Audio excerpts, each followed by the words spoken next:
Is your frequency calibrated to who you survived as or who you're becoming? Now, your story has chapters most people will never know about. You've carried them with grace and came out on the other side. You've rebuilt. You became someone most people look at and call successful. And still, something feels like you're moving but not going anywhere. Like the goals you're chasing belong to a version of you from years ago. Here's what's actually happening. Your identity is still anchored to the version of you that survived, the one who proved yourself, kept going no matter what. And because your frequency reflects the identity you're still operating from, your intuition makes decisions that maintain that identity, not the one you're becoming.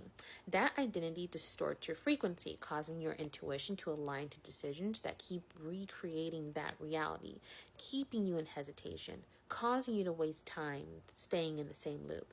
And it's why no amount of mindset work, goal setting, or pushing harder gets you out of that stuck feeling, because the block isn't in the strategy, it's in the frequency running your identity.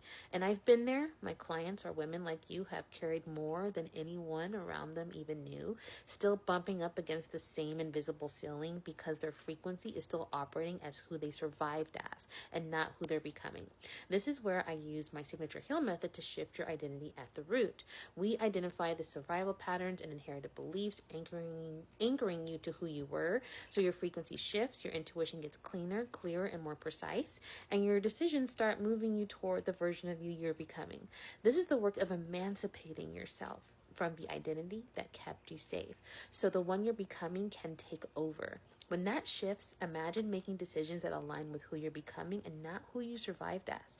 No longer pushing against yourself, and start moving with yourself, in your flow, in your peace. You show up differently for your family, your friends, your business, your career, in a way that's less performative and more authentic.